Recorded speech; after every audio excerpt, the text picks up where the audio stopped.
I have a story about getting robbed. You guys want to hear it? Yeah, let's hear it. All right.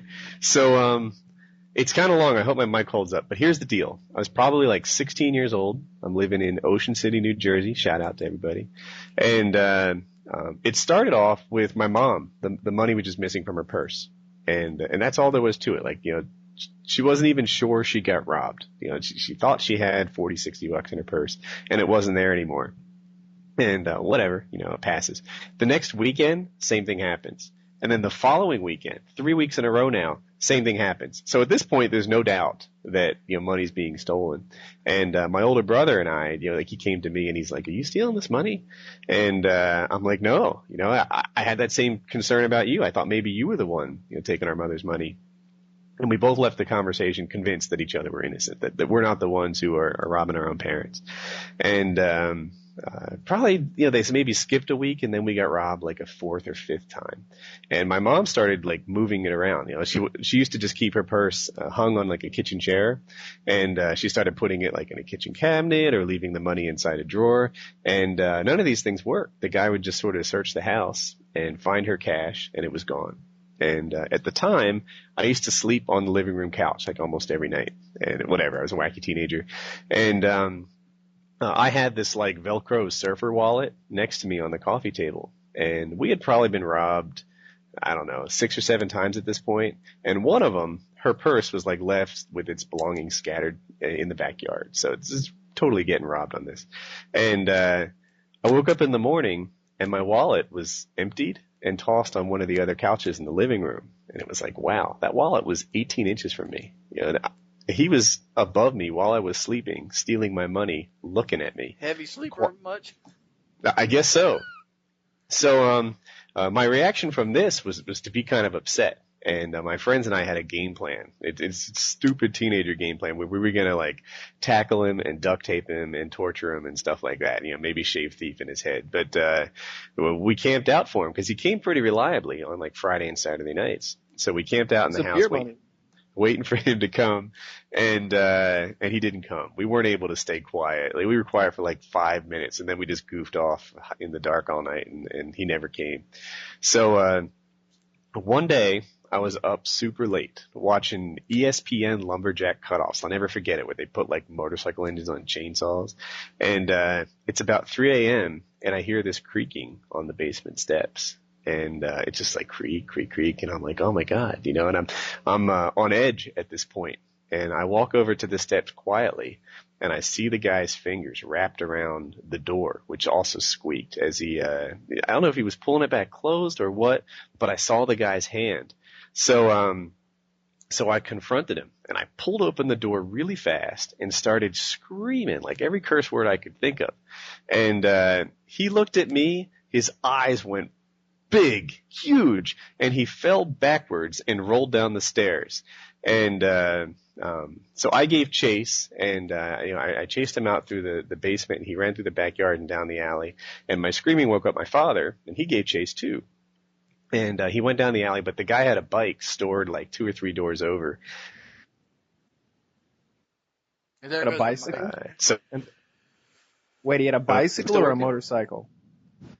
I think he said bicycle. Yeah. a bicycle. So is my mic okay at the moment? Yeah, it's good.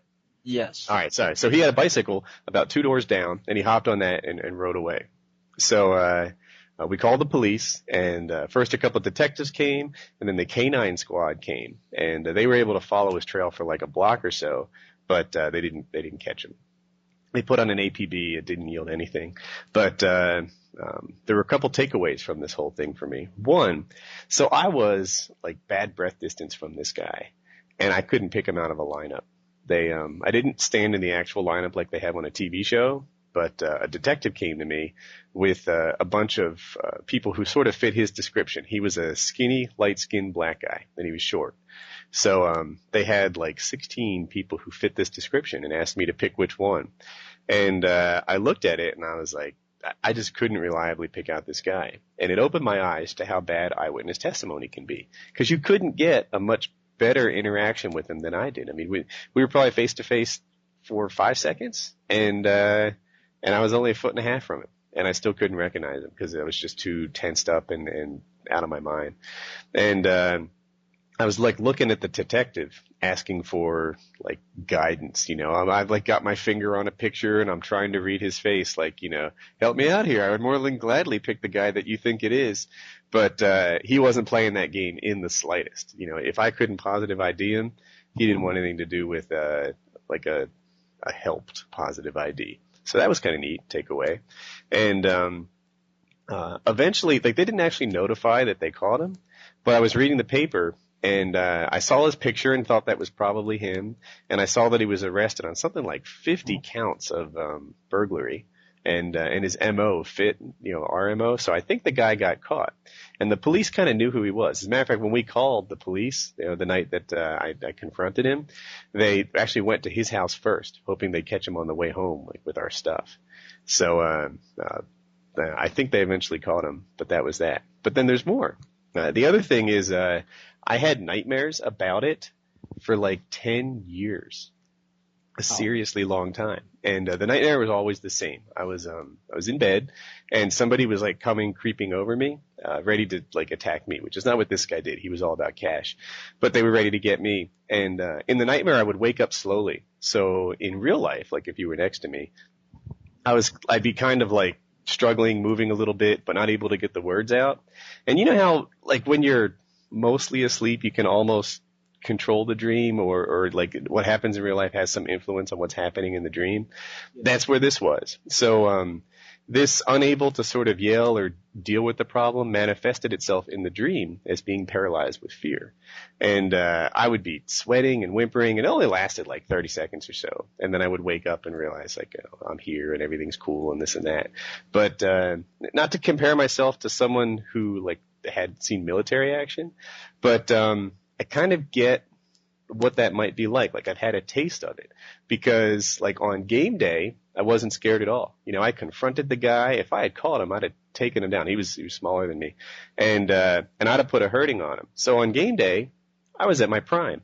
But for 10 years, I had nightmares about this thing, and they got less frequent, toward the end there. But it was probably a big could have deal. like hunted him down and beat the hell out of him. That would have fixed the nightmares. I used to sleep with a knife under me for quite some time, just to sort of be prepared. I got a question. And, why do you just rugby kick him right in the chest? Looking back, that probably would have happened. Like that probably would have been a good tactic. But what did occur to me was to open the door and start screaming at him, and even that was kind of gratifying. He was scared to death of me, and that was kind of a cool thing. It turned out. He stole the money to feed his drug habit. I think he was a heroin user, meth user. I'm not even sure, but something that made him as unnaturally skinny as he was his drug habit, and that's why he was robbing us.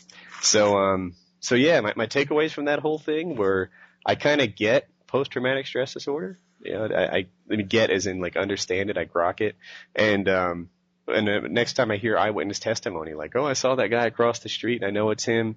You probably don't. I had a better view at my guy than you did, and you'd be unusual if you really saw him that well.